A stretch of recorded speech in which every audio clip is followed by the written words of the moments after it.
Hey, what's up, friend? You are you interested in lack of skill? Yeah. Or maybe some suck. I'm just a new guy for the love of game. Wait, don't go. I know it's bad. Times have changed, but not by mad. Don't you know that games are my thing? Yeah, I know it's getting real late. Come on, look at me. I even do storytelling. Also podcasts on great game subjects. Okay, yeah, I'm not a Markiplier or a PewDiePie. But hey, that's what makes me so unique, right? Right? Right? Well, hello everybody, it's Niko. I don't know why I'm so bright on this screen. I look like there's a solar flare going on. It's like the bonfire is there, but except, you know, that's not how it'd work if it was behind me. Anyway, how's it going, everybody? I'm NikoTheLegend.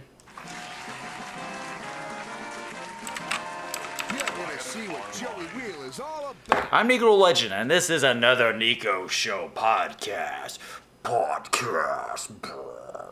I always wanted to be one of those guys on the radio stations that make those voices. That's a lie, I don't. It sounds obnoxious and boring. But if anybody knows me, I do many different voices and stuff for the fun of it, because it is interesting enough to do that. And yeah, you know exactly what I'm talking about. But if you don't stick around long enough, you'll know exactly what I mean. And yeah, I make a lot of noises, a lot of noise in general, wherever I am at. We all know that. Everybody knows that. If you don't know Niko about that, you'll soon know about that, right?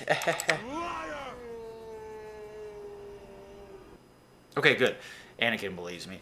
So, we are here once again, folks, to discuss something different on the channel.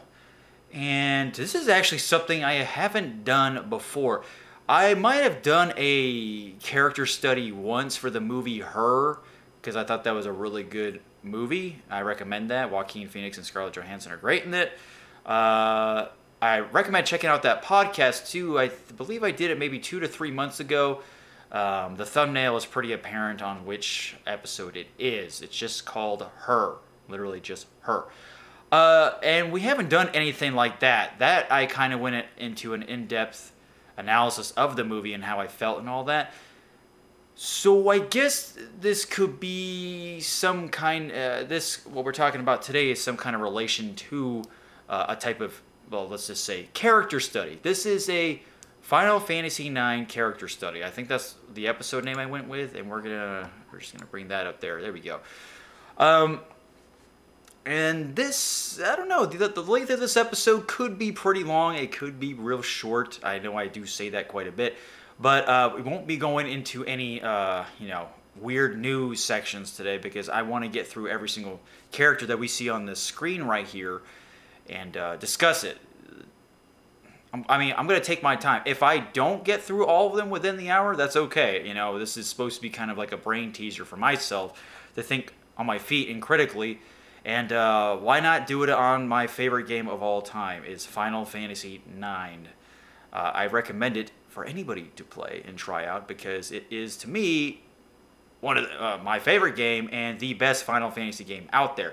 But hey, you know, you can all be the boring, you know, I like 7 the most type people, or maybe 10, or whatever. 6 deserves more love. I think definitely more than 7, but we won't go into that route.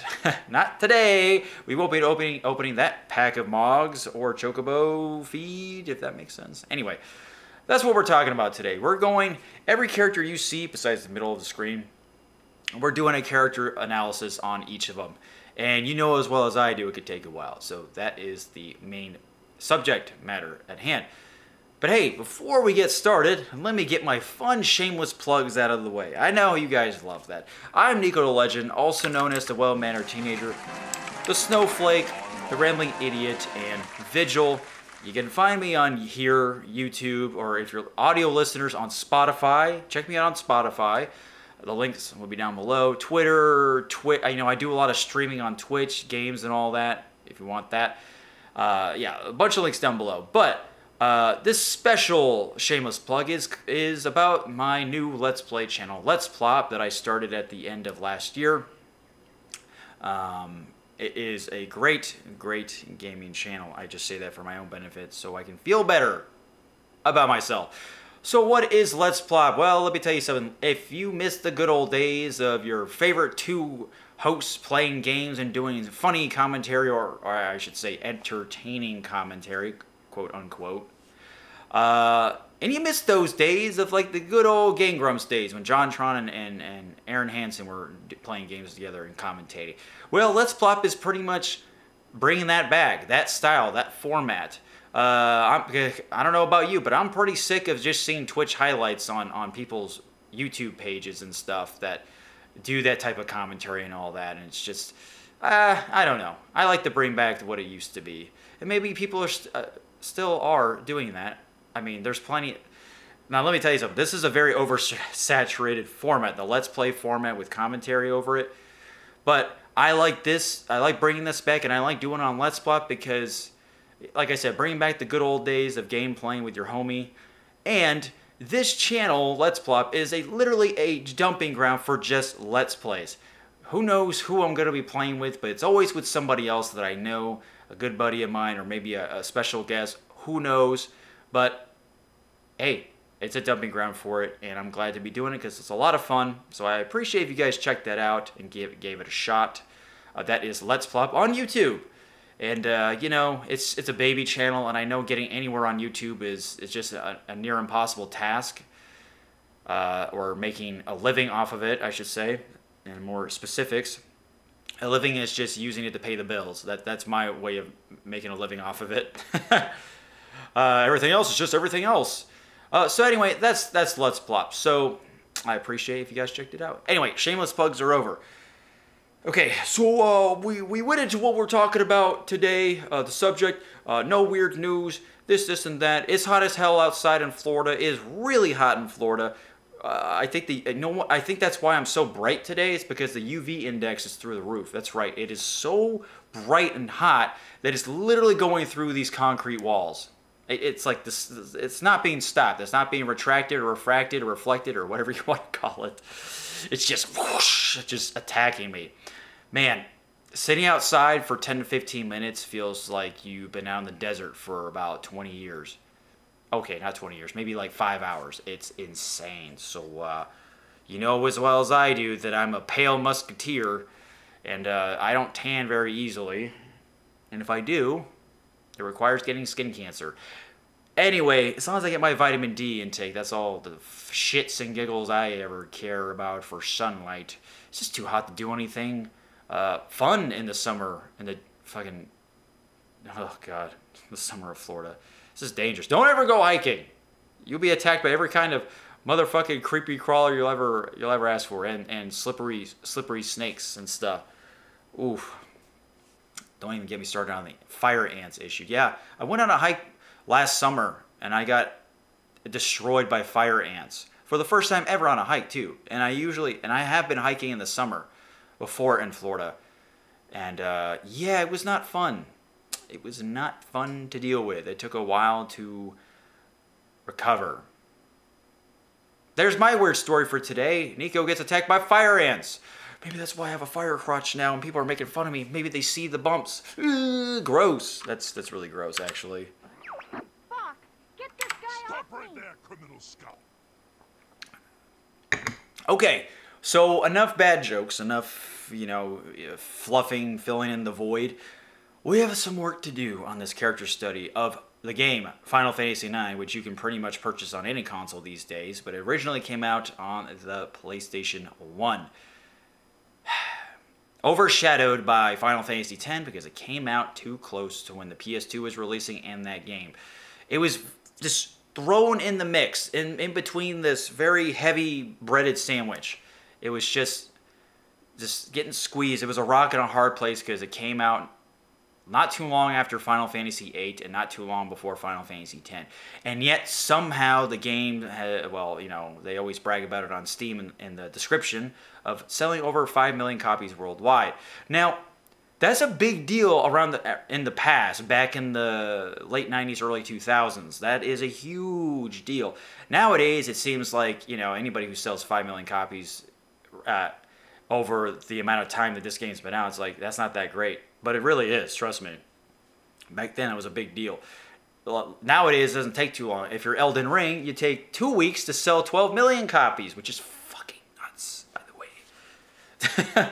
Selling over 500,000 or 1 million copies. 1 million copies is great. But 5 million? 12 million? That may seem pale in comparison to how much Call of Duty would sell back in the day, or Grand Theft Auto 5. The numbers are astronomical. But when it involves an RPG is more for an obscure amount of people, a smaller population, I would think, compared to... Everyone knows Grand Theft Auto, but not everybody knows Final Fantasy. You know what I'm saying? If that makes sense, you know. So, you're comparing apples to oranges, pretty much. I think I said that right. I'm so smart. Oh, maybe someone taught me that reference or something, or that saying. Oh. Okay, so are you guys ready to dive into this with me together? Because I'm wearing my Final Fantasy IX shirt. You can't see it if you're an audio listener. You're gonna see what Joey is all about. But we're going to dive into this, and like I said before, I recommend playing this game because I'm only talking about it because it's my #1 game, and I've played this game a bazillion times, and I pretty much know what these characters are already, or who they are, and what they do, what their reasons, and all, blah, blah, blah, right? And this picture you see here is pretty much their backbone, their personality backbone. We'll just call that the foundation of how these creators are built upon. They're built upon one word that we get in each of these pictures. So we have Zidane, who is virtue. We have Freya, who is despair. We have Vivi, who is sorrow. We have Dagger, or Princess Garnet, as devotion. We have Steiner as dilemma. We have Quinoa, as indulgence. We have Amaranth, whatever, as arrogance. And then we have Eiko, or Eco, I used to call her Eco, but I think it could be Eiko, I don't know, as solitude. I played this game when I was in my, when I was 11 or 12, so. Okay, so, and each one of these characters, they have a saying for each that helps describe who they are and the founding principle of what these characters are based on. So, Zidane is virtue, and it says you don't need a reason to help people. Freya is despair. I should have just done this to begin with. Okay. To be forgotten is worse than death. Vivi, how do you prove that you exist? Maybe we don't exist. Dagger, or Princess Garnet, someday I will be queen, but I will always be myself. Steiner is having sworn fealty. Must I spend my life in servitude? Kina, I do what I want. You have problem. Amaranth, the only dependable thing about the future is uncertainty. Eiko, I don't want to be alone anymore. So these are all quotes that these characters have said in the game. Okay, I'm pretty sure they've all said, and that's why they're so pivotal. They're literally it's like I said, the founding principle of what these characters are all about. And this game does a great job on showing a journey that each of these characters go through. A proper journey, a proper explanation, and all characters you can relate to. It's like if you threw all these characters into one pot, you pretty much get just a normal person, of what a normal person can go through. But this is a video game. I mean, we all have founding principles of ourselves as well that stick out more than others, and that is this example that we see here. Oh, my hand! Ah! Sorry, my hand was disappearing into solitude. The solitude hand. And yeah, so these are kind of just like, hey, these are the character tropes, the elements that you should be paying attention to. Or, you know, that you will see throughout your adventure in the game. And I like that they did this. This is the only Final Fantasy game. And you know what? This is probably one of the only games I've ever known to actually do that. It's like they're already doing a character study on the characters without even you knowing it. They're giving you an idea. And if you load the game up, you see in the beginning, if you wait long enough in the main menu, you see that it goes through like these pictures and depicting on the name, or you know, this character, the founding principle, the character principle, and then a quote that they would say, or something that describes them. So now that we got that out of the way, now we're going to dive in why they said this, or who these characters are and what they are supposed to represent. So as I go through this, or maybe you've already done, pick a character and that I've already, or a trait, one of the words on here that you see, which one stands out to you the most? I want you to do that as part of this exercise, because you and I are going down this road together. I'm doing this all on the fly. None of this is scripted. This is just all Niko. So I'm going to do my best to describe these characters to you. Sounds like I'm repeating myself, but you know, just in case anybody's tuning in now. Hello, hello, hello. Watching this on YouTube, pre-recorded. So, yeah, which one stands out to you the most? One of them's got to. One of them's got to. Hey, it can be all of them. Hey, maybe it's not just one. Maybe it's 2 or 3. It doesn't matter. You decide, and let me know down in the comments below if you're on YouTube, or hit me up on any of these social media platforms and let me know how my tan's doing. The lack of tan. All right, so here we go. Number 1 is Zidane, who I will repeat, virtue. You don't need a reason to help people.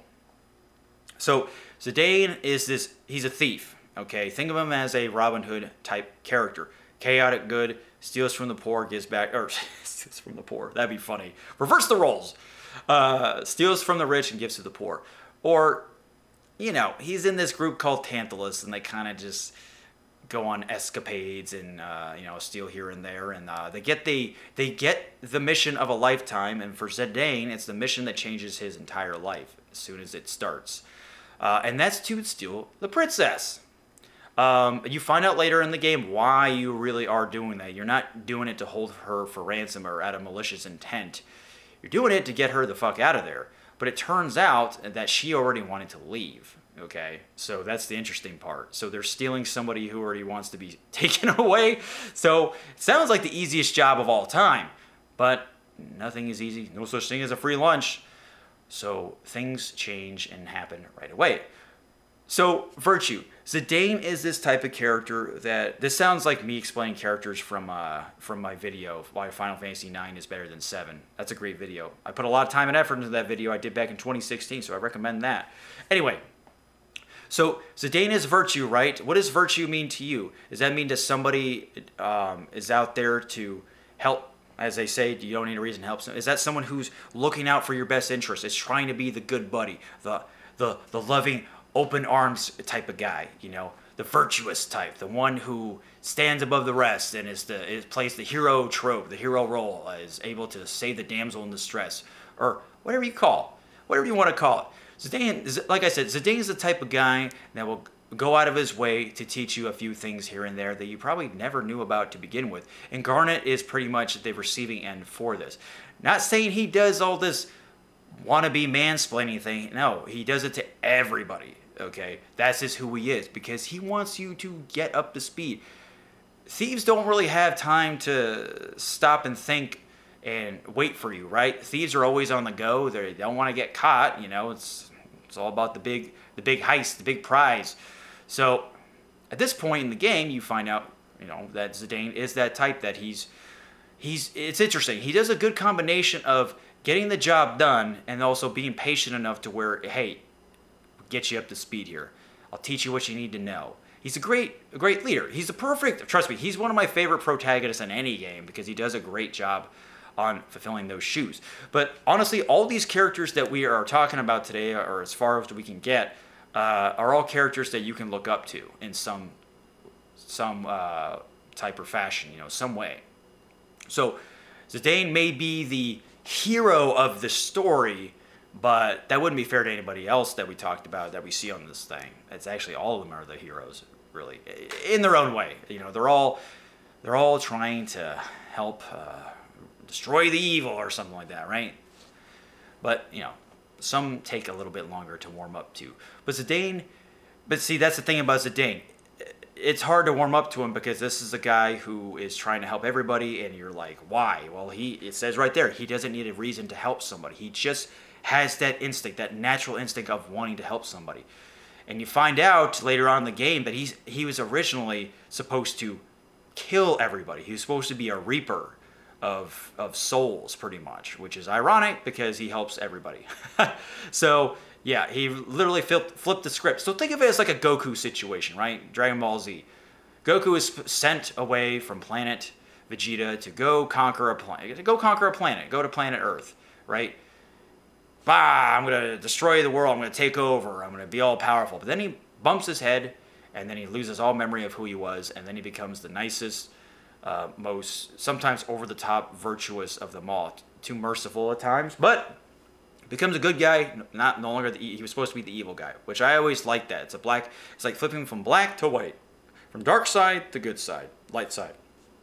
Anyway, but what the great thing is about Zidane is that once he gets rid of that facade, let's just call it a facade, right, of those emotions of wanting to help somebody and everybody, he when it comes to helping himself is when he suffocates the most, because he's too busy worrying about everybody else.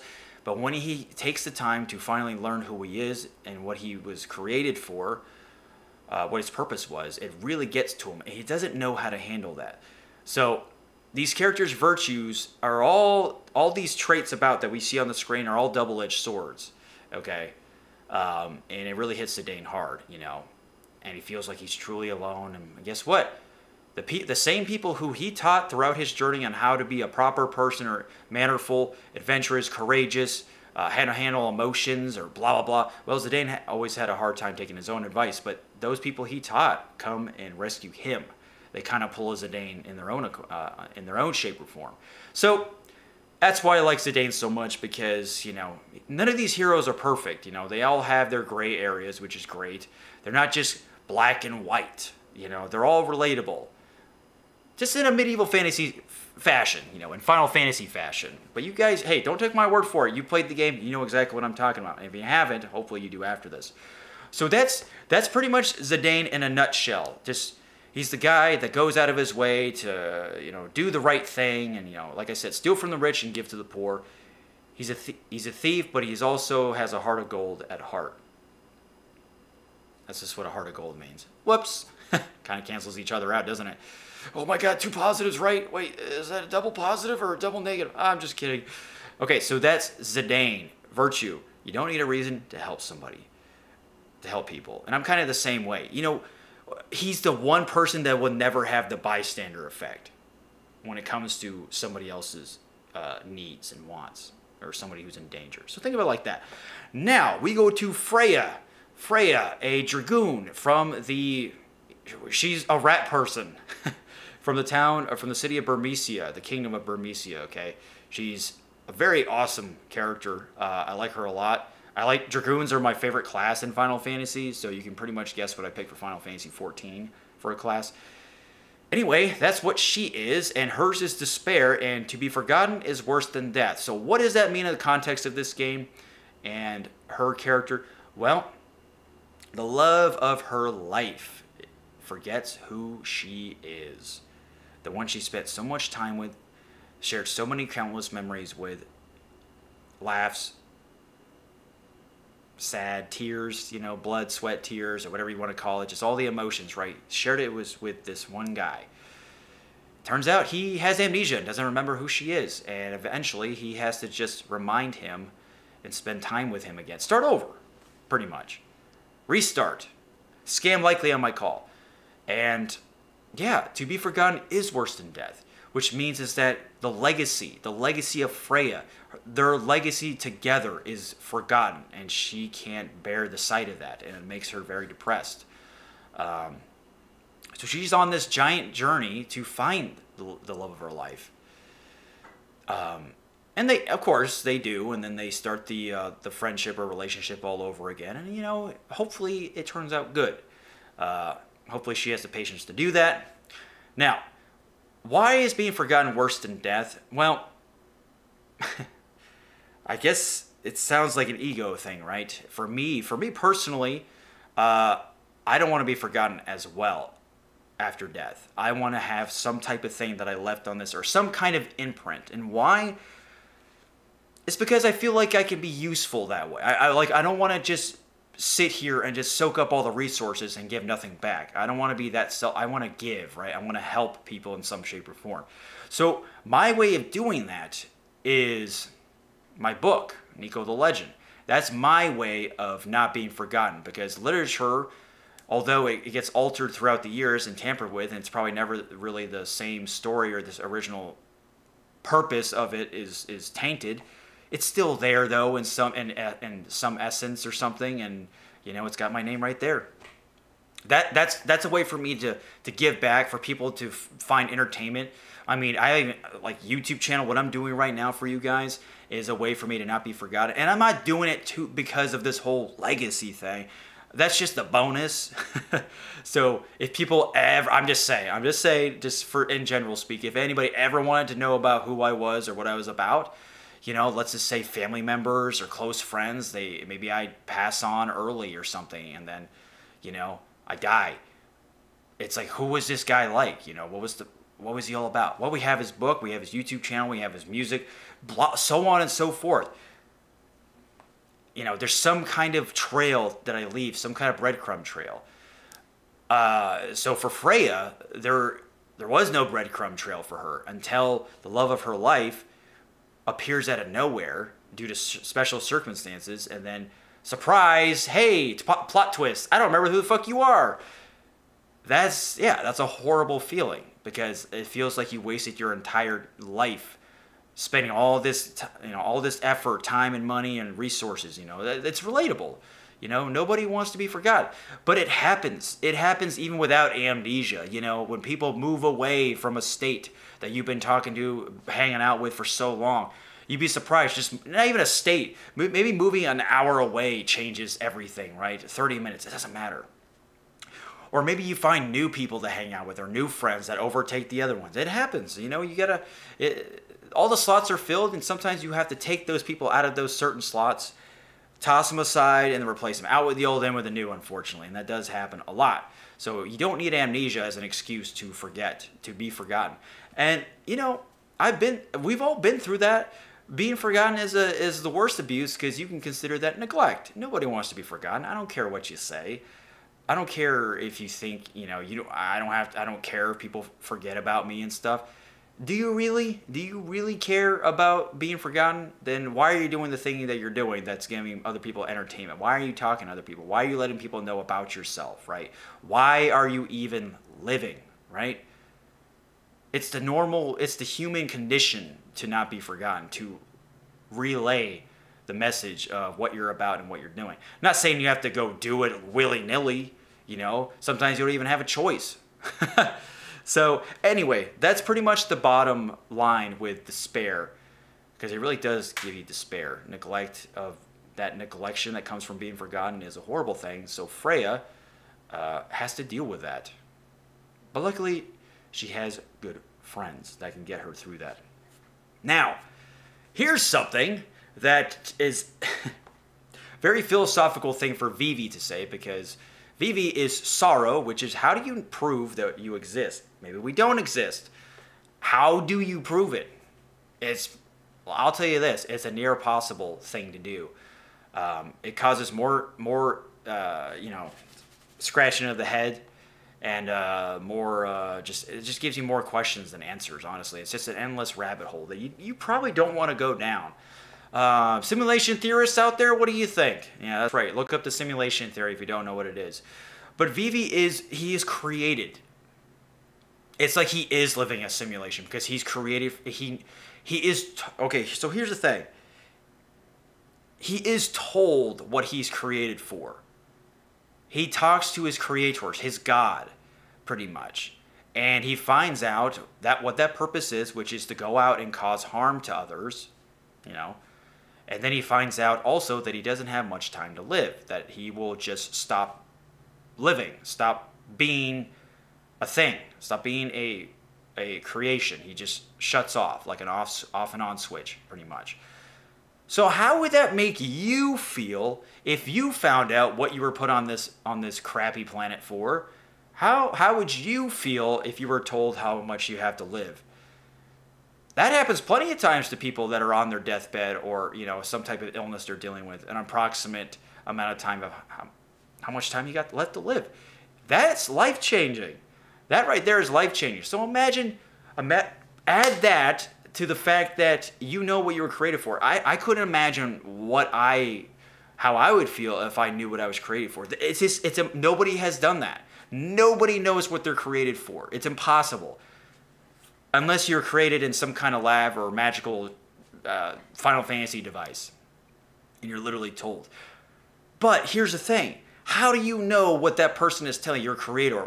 How do you know that they're not bullshitting you? How do you know that's the true purpose behind your creation, right?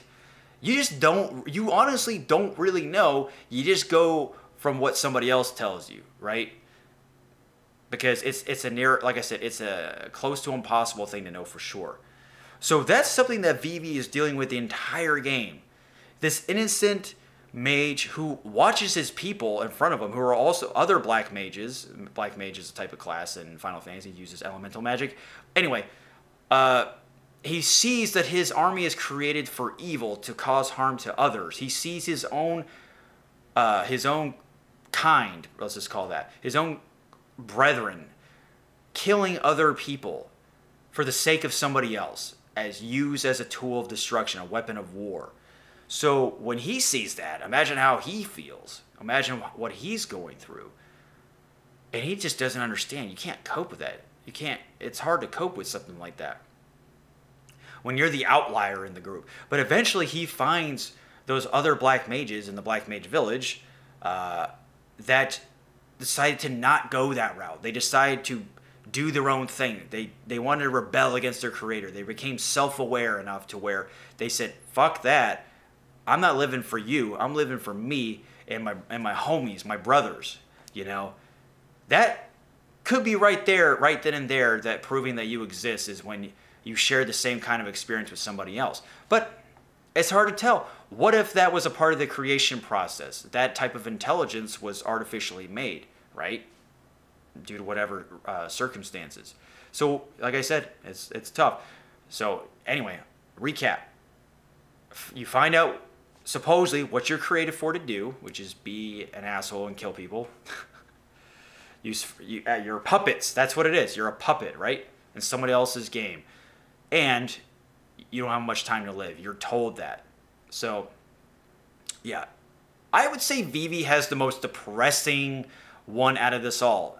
Sorrow, for sure. That is a... Excuse me. Wow, I didn't think it was going to be that bad. I apologize. Ew!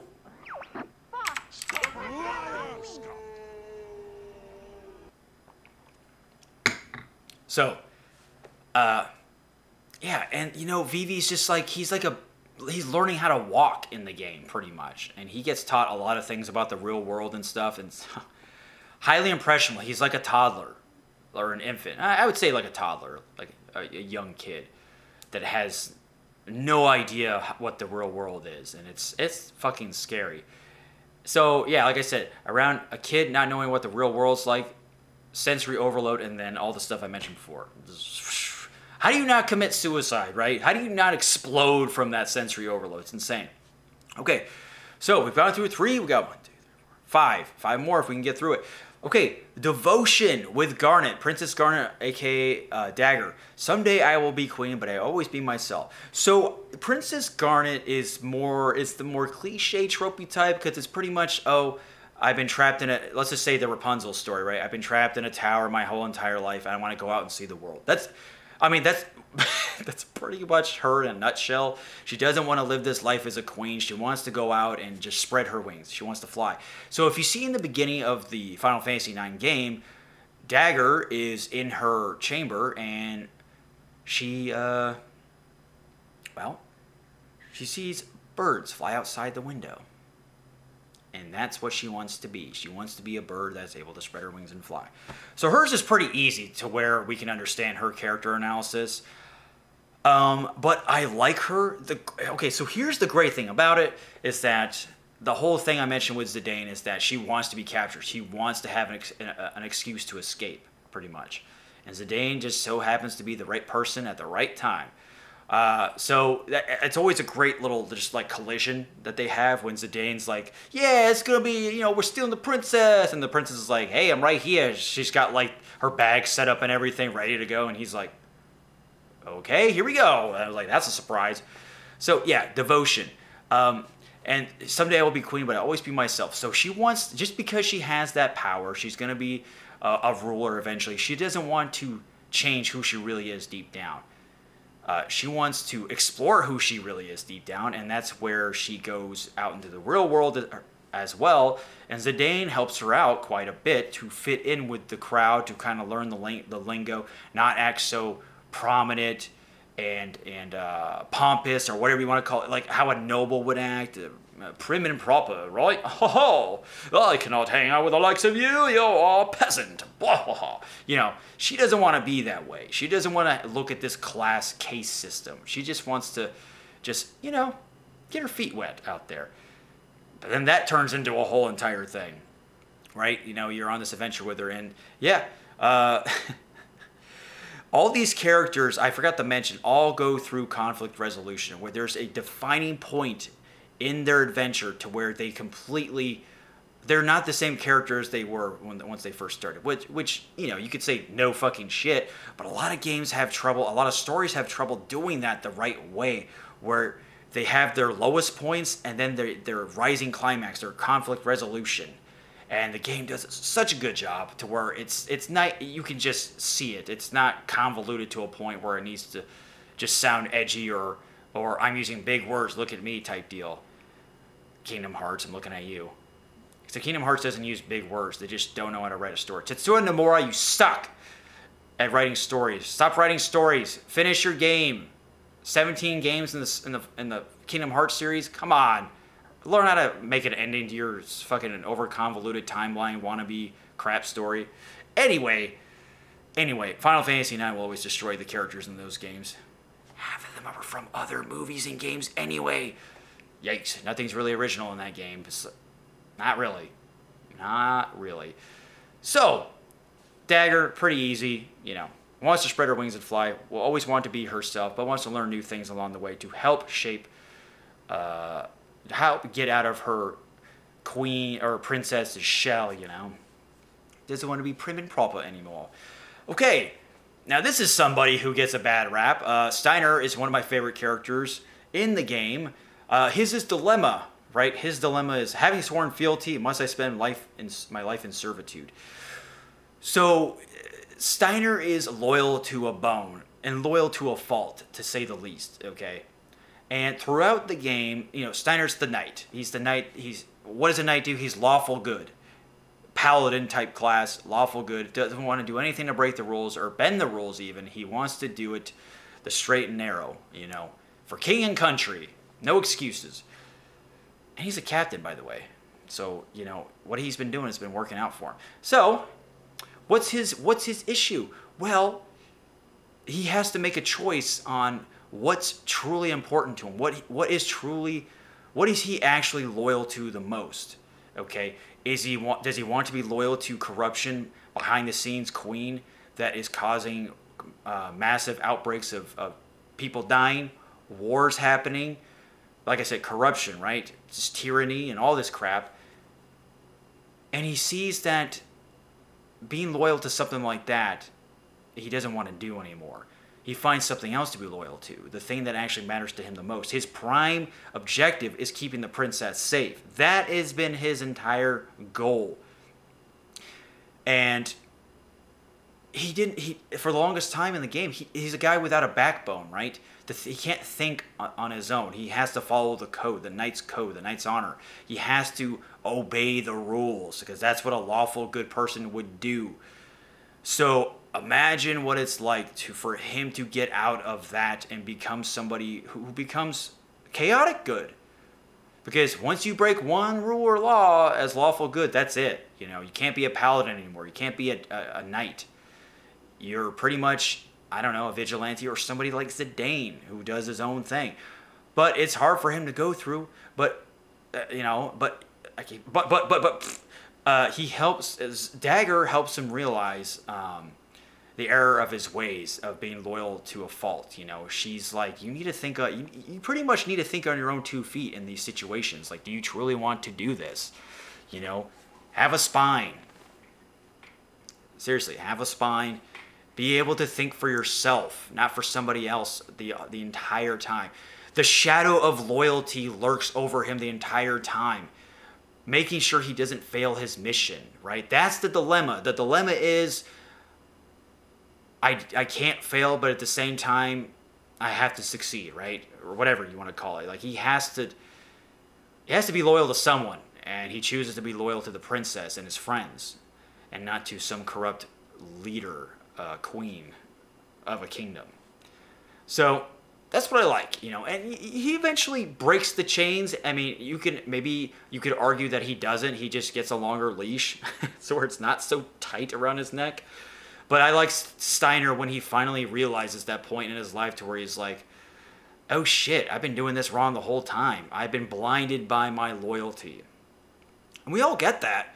We all get that sometimes, you know, depending on who we're trying to protect and stuff. It's just blind faith, right? Blind faith and loyalty.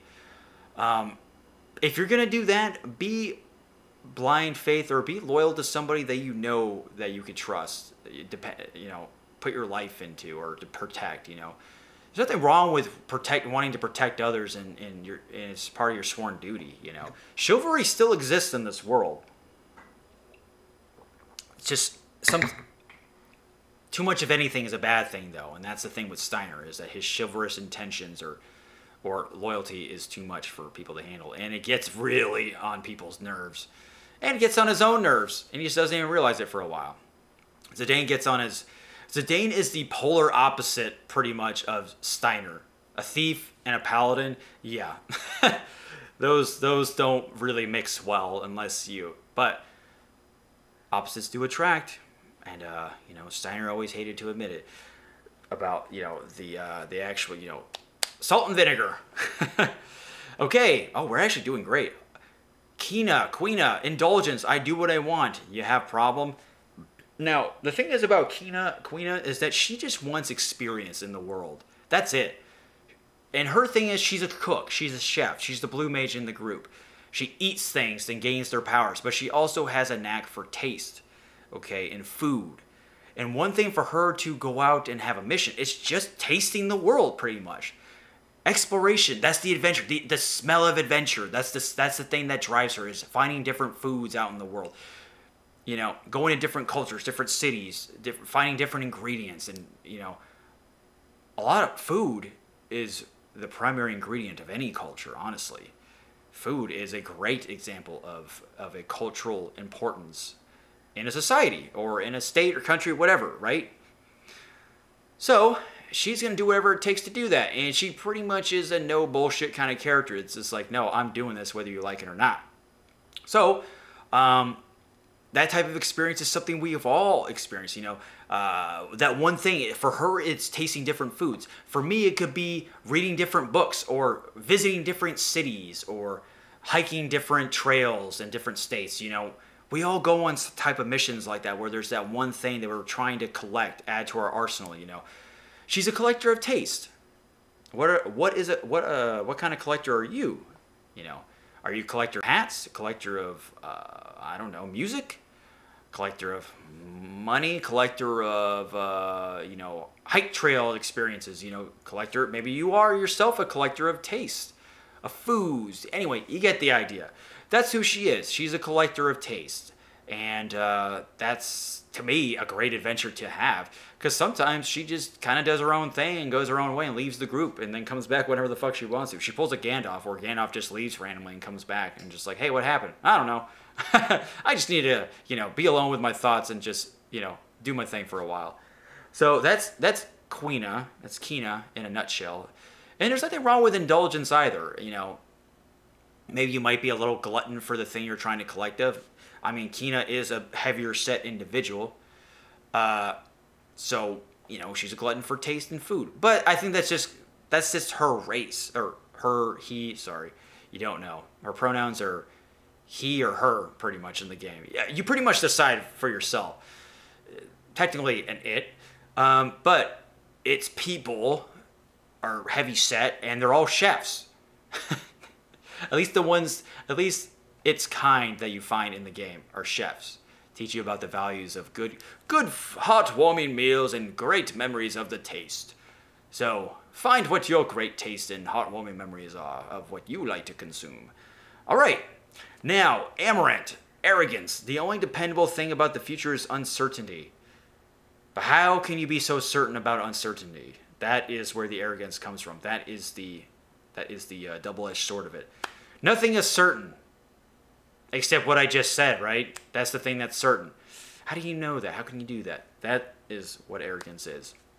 So, Amaranth is a mercenary, okay? Now, this is the one character that I kind of wish they dived more into. Everybody else has great backstories and stuff. But Amaranth, it's kind of, you kind of get the cold shoulder with him. But who doesn't know about a mercenary type, right? We've seen so many movies, played so many games, read so many stories about the one guy, the bounty hunter, the one that's after the great prize. So usually bounty hunters are cocky because they're very skillful individuals. They've always lived, they grew up being on their own, living by their own devices, their survival and wit, thrown in a pit of death and decay, pretty much people trying to come after them or whatever, right? They have to live, they have to always stay alert and barely catch any winks, any sleep, okay? So the arrogance comes from all that because you pretty much become a master of your class, of survival of the fittest.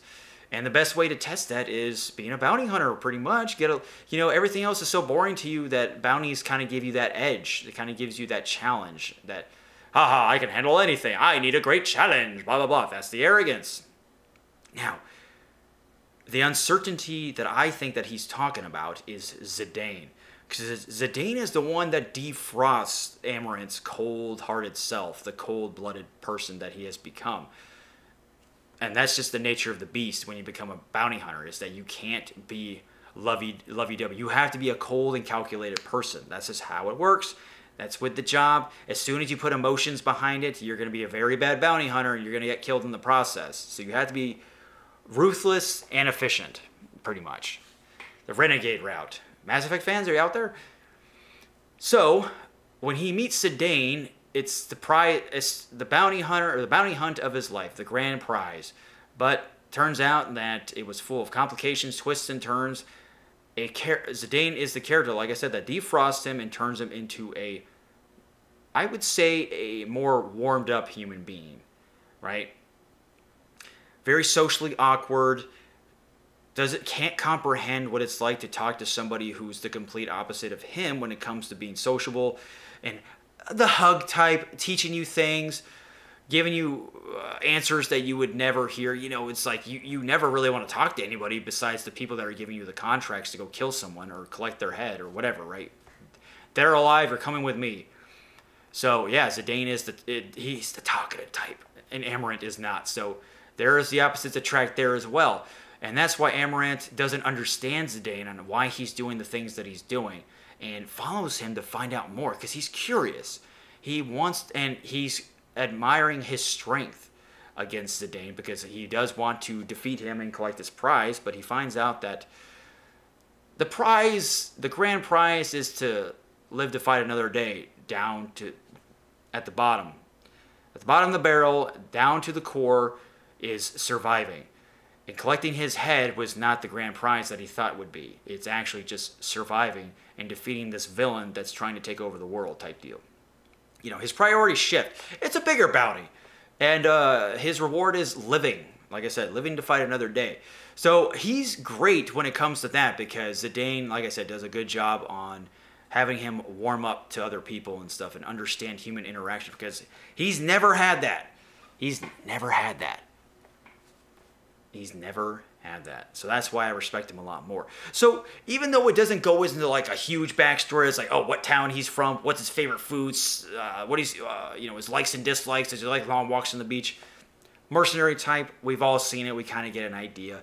I wouldn't say he's tropey as fuck, but, he's not hard to pick up on. Like him and Dagger are pretty easy to pick up on what type of... actually, a lot of these characters are pretty easy to pick up on if you just gotta pay attention the entire time. But you realize, I'm like, oh yeah, I can understand who these guys are, where they're coming from. It's all relatable. It's all relatable, which is great. To you, the gamer, the placer, the person, and whoever's listening right now. And hopefully, hey, ladies, you're out there. If you want a, you know what, never mind. Dislike this video right away for even bringing nothing up. Stop right there, criminals. But hey, ladies, you know what I'm going to say? If you're listening out there, I appreciate it. And guys out there, too, yeah, I'll appreciate it, too. Hey, thanks. Okay, last character, and then we're done. We're actually going to get through this. I'm hoping I'm doing a decent enough job of a character analysis or a proper character study. So, last but not least, solitude. I don't want to be alone anymore. Now, Aiko has pretty much been alone her entire life. Kind of. I mean, she's never known who her parents are. Didn't know if she had anybody who was like her. She's a summoner like Garnet. Lives alone in some old ruined, that's it, with a bunch of mogs. But she doesn't want that anymore. She wants to be with other people. She finally finds somebody that she can relate to, which is Garnet, but also she's jealous of because Garnet and Zidane have a thing together, and Aiko has the hots for Zidane. So, you know, and Aiko's young, so she's young, you know, young and affectionate. I wouldn't say as, I don't know if the maturity levels are close to what Vivi is. It's just different strokes, okay? But they're around the same level of age or maturity, you know, when it comes to just like how they act.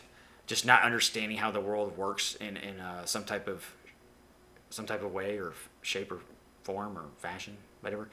So, and then yeah, Aiko is this type of person that would go in and just, you know, living like the life of Aladdin, pretty much. That's a good example. If you've seen Aladdin, Aladdin is an orphan living on the streets with Abu, the monkey, and then Aiko's got the same thing. She's got her favorite buddy, which is a Mog, which is, you know, Abu, this little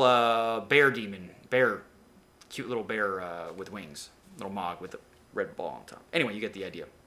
So, yeah.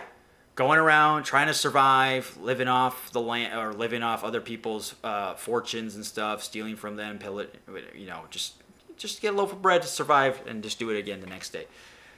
But then, yep, everything gets swept away in the grand quest of the century when you find people that you kind of relate to, that are kind of after what you're after, which is not being alone as well and learning new things about themselves and the world around them. So Aiko is, she latches on, especially to Zidane, very much. First love. And having a first love really gets somebody to not be solitude in that regard, but can cause a lot of suffering and could cause even more solitude if you're not careful. Especially rejection does that a lot. You don't want to be around people really when you get rejected. And that creates more solitude. So with Aiko, yeah, like I said, she finally meets people around her age or people she can talk to and relate to and have a good time, shits and giggles. And then Garnet, although she's competing with her, which is somebody that she's never done with, she is like her, a summoner from the summoner tribe, which is great. So they can at least relate on that, you know, and have a girl-to-girl type of talk, you know. Ladies like to talk to other ladies that fall in the same boat as them. So, yeah, I think that's it for everybody, though. I might have missed a few things here and there, but I think we got the job done here. I'm actually proud of myself. Yeah, thanks, guys. Oh, Niko, you're so great. You're gonna see what Joey Hill is all about. I know. I can't help it. It's so fantastic. What did you guys think of my character study of an hour of airtime? I did quotes there for audio listeners out there. What did you think of it? Did you like the character study? Hey, I can go into other games, too, if you want. Let me know down in the comments below if there's any other game you want me to try out. I like these brain teasers. I think they're fun exercises. I think I get to, you know, you learn a little about yourself and about these other characters that you can relate to so well. So, I gave you an assignment at the beginning, right? If you wanted to do or not, just to make this more interactive. What character stands out to you the most that reminds you know, they remind you of you?